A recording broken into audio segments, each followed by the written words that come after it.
Russian military is advancing rapidly in Ukraine while the overstretched Ukrainian forces struggle to hold their ground.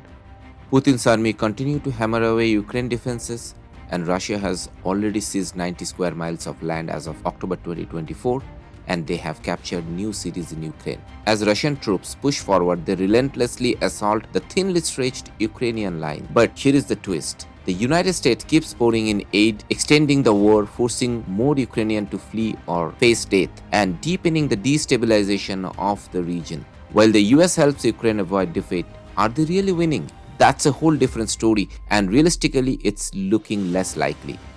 So the big question is, what is in it for the US to keep fueling this conflict in a region that's not even its backyard? That's what we are tackling today. Stick around. It's my personal opinion that some political factions, including certain individuals within the extreme left of the Democratic Party and the neoconservative wings of the Republican Party, may view war as a means of advancing their own political and financial interests. These individuals were key figures in advocating for military interventions across the world historically. What if I told you that the Russian-Ukraine war isn't just about territorial dispute or global power struggle? What if it is part of a much bigger game where the United States stands to gain billions economically, politically, and militarily? We will uncover the hidden truths behind the headlines. You will learn how the US is leveraging its conflict-driven foreign policy not just to weaken Russia, but to secure its dominance on the world stage. For multi-billion-dollar military contracts to pharmaceutical industry profits to controlling valuable mineral resources worth trillions in Ukraine, there is more at play than you have been told. But that's not all. Discover how powerful US hedge funds, political elites, and even the military-industrial complexes are profiting from this war. And the real question is, what is the cost to the rest of the world? United States has committed approximately $183 billion in total aid to Ukraine since February 2022. That includes military, financial, and humanitarian aids. The total Ukrainian population displaced since the February 2022, when war started, until December 2024 is approximately 10.4 million people. According to the most recent data from the Office of the United Nations High Commissions for Human Rights, as of October 2024, there have been over 39,000 verified civilian casualties in Ukraine since February 2022. The casualty figures have continued to rise throughout 2024, with significant increase noted during the summer months. European states and institutions have allocated approximately 110 billion in total aid to Ukraine, and these figures include both financial and military assistance. Both United States and European Union are funding this war. Therefore, the question whether this war is helping Ukraine at all, or is there something behind this funding to continue the war? Despite the clear opposition from the majority of the Americans regarding the continuation of the war, including the presidential election mandate in November 2024, US support for it persists without pause. We will be talking about how US defense contractors are benefiting from the ongoing conflict. We will look at the defense industry role in this war, how lobbying influences US foreign policy, and how long-term contracts are shaping the future of military spending. Before we dive into the specifics, let's first break down what it means by the military-industrial complex. It's basically a collaboration between United States government and the defense contractors, companies that manufacture weapons, equipment, and military technologies. Over the past few years, we have seen these contractors not only benefit from global conflicts, but also influence them as well. There are three areas we should look at: how defense contractors are profiting from Ukraine conflicts, the political lobbying that helps shape US foreign policy, and the long-term contracts and projections that promise future military spending. Military-industrial complex is so tied to US involvement in conflicts like Ukraine. When you pay your taxes, a significant portion is allocated by Congress to the Pentagon for military funding. Then the Pentagon uses that funding to issue contracts with defense companies that provide weapons and technology to the front line. But it doesn't end there. These defense companies often lobby Congress to increase defense spending. They also contribute to political campaigns, create jobs for high government officials, and build facilities in key congressional districts. This creates a system where there is a mutual interest for lawmakers and contractors to continue military spending. So when we see politicians advocating for more military funding, it may not just be about national security or re-establishing democracy somewhere in the world. That is the narrative they want you to understand. It's also about a system that keeps the military-industrial complex active, benefiting defense contractors, lawmakers, and other stakeholders. US defense contractors are seeing significant gains. They now dominate 50% of global arms sales. In 2023, US defense contractors totaled a staggering $317 billion. Looking ahead, the top 5 defense contractors are projected to see $26 billion in cash flow by end of 2026, and these numbers highlights the immense financial impact of the Ukraine war on the defense industry. The conflict has also intensified political lobbying. Since 2022, 46 firms have registered to represent Ukrainian interests in Washington, and these firms have received nearly 11 million from Ukrainian clients and reported over 12,000 political activities. And study shows that the 90% of the Ukrainian aid spending stays in the US, and it is benefiting US corporation and not Ukrainian people. Interestingly, some firms work pro bono for Ukraine while also lobbying for weapon makers, creating a complex web of interests. Companies like Lockheed Martin, Raytheon, Boeing have seen significant rise in its profits since the conflict began. For example, Lockheed Martin reported increase in defense-related revenue in 2023, largely driven by contract for weapons system sent to Ukraine like HIMARS rocket launchers and Patriot missile systems. Raytheon also reported growth in defense sales in the same year. Their Javelin missiles, which have been extensively used in Ukraine, have been in high demand. And these companies aren't just supplying Ukraine,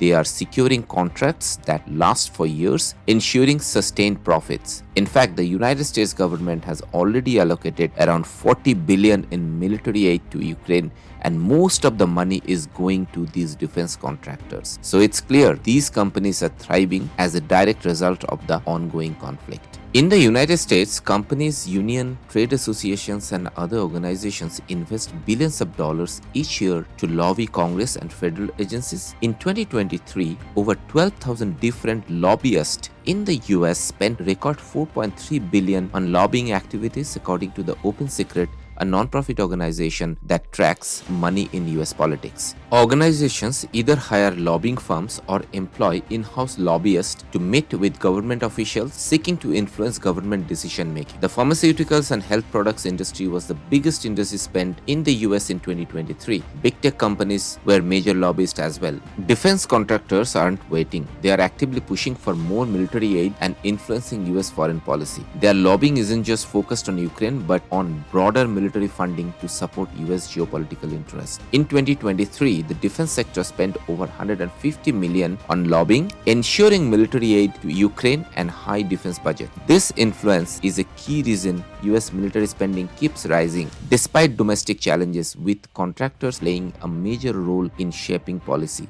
Defense contractors are positioning for long-term growth as the US continues military aid to Ukraine. The 2024 defense budget allocated $21 billion for Ukraine, funding weapon systems like air defense and artillery, benefiting companies like Raytheon and Lockheed Martin.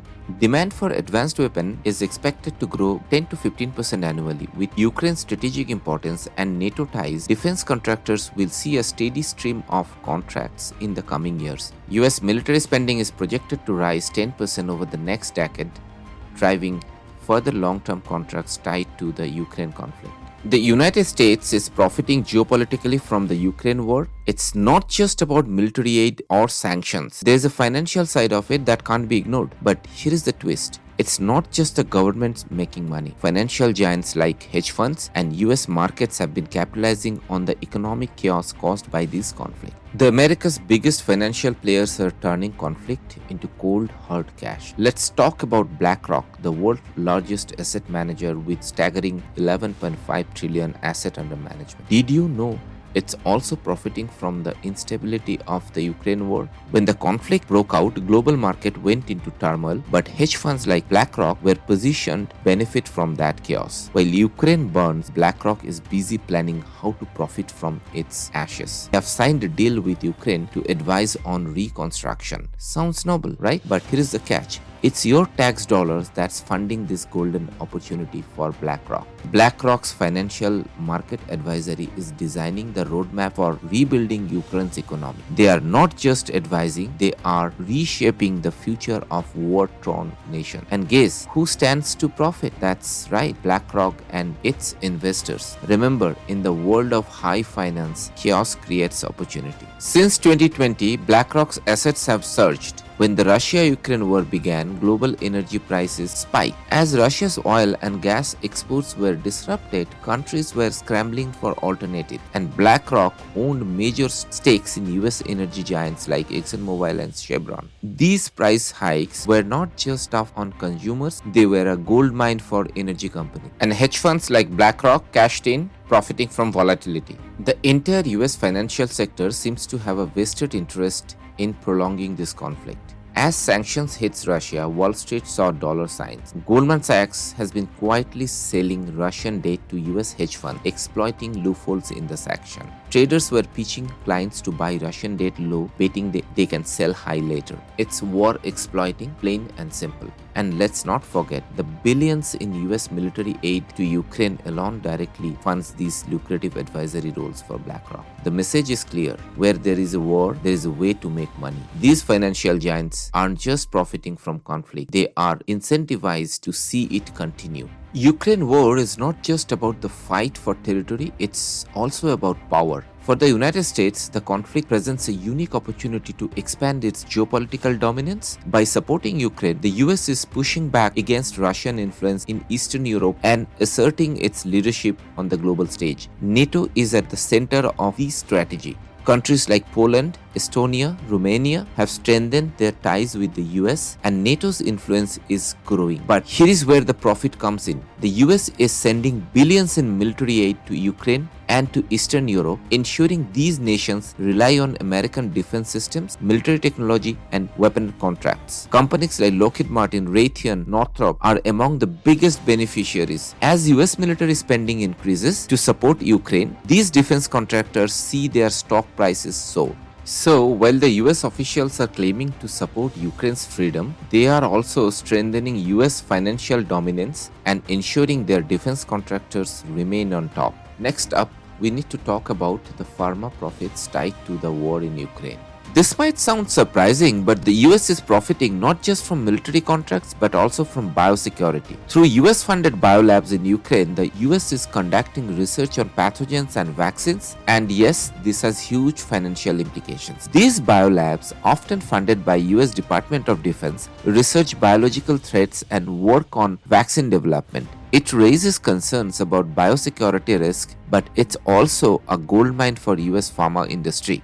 Research into new pathogens can lead to new vaccines and treatments, which benefits pharma giants like Pfizer, Moderna, and Johnson & Johnson. For instance, the US vaccine market has exploded in recent years, with Pfizer alone making more than $100 billion in vaccine sales during the pandemic. As the US continues to fund these biolab, companies stand to gain even more, especially if new biological threats are identified. It's a vicious circle: more research, more vaccine, and more profits. Government contracts like those awarded to Pfizer and Moderna can create massive windfalls. In fact, the US Department of Defense allocated $50 million in 2022 alone to fund biological threats research in Ukraine. This doesn't just protect the US, it creates new opportunity for US pharma companies to profit from biological research and vaccines that come out of these labs. There is another hidden aspect of Ukraine war: the country's 15 to 26 trillion in untapped mineral resources and how the US is profiting from this wealth. We are talking about lithium, rare earth elements, and how these resources are crucial for both the tech and defense sectors. Ukraine is sitting on a gold mine, 15 to 26 trillion worth of untapped materials depending upon from where You collect this data to get the numbers, and these includes critical lithium deposits and rare earth elements, which are essential for high-tech industries and military technologies. In fact, Ukraine is estimated to have fourth largest lithium reserve in the world with over 500,000 tons of lithium alone. Even a US senator talked about it. These materials are key to the electric vehicles, smartphones, batteries, and of course military defense system. All countries scrambling to secure these resources. The US sees these as an incredible opportunity to dominate the global market. By controlling Ukraine's vast mineral wealth, the United States can ensure that American tech companies like Tesla and defense contractors like Lockheed Martin have a steady supply of materials needed for both civilian and military technologies. It's a double win, strengthening its tech industry and enhancing military power.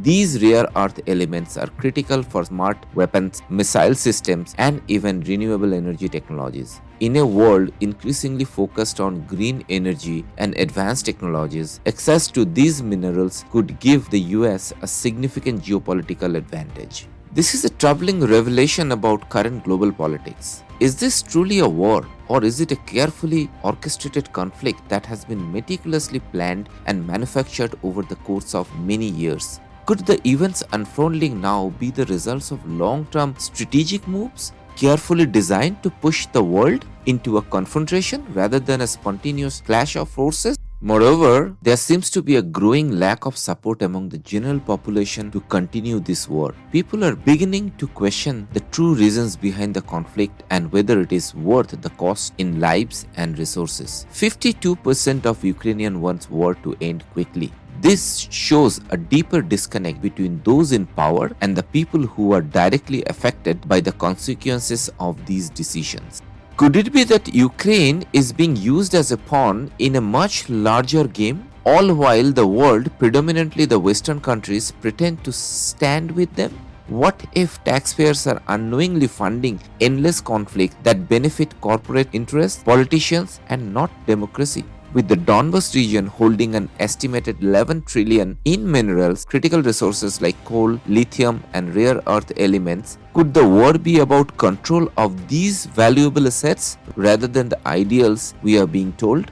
It's worth questioning what's really at stake. Let me know what you think. Do you think hedge funds like BlackRock's are too deeply invested in global conflicts? How do you feel about US markets profiting from the instability of war? I would love to hear your thoughts on this. Do you think the US is making too much money off this war? Drop your comments below. So the next time you hear about the war in Ukraine, remember this: there is a lot more at stake than just territorial control. Again, next time you hear about sending aid to Ukraine, ask yourself who is really cashing in on these crises. I hope you found this insightful and reassuring. Thanks for watching.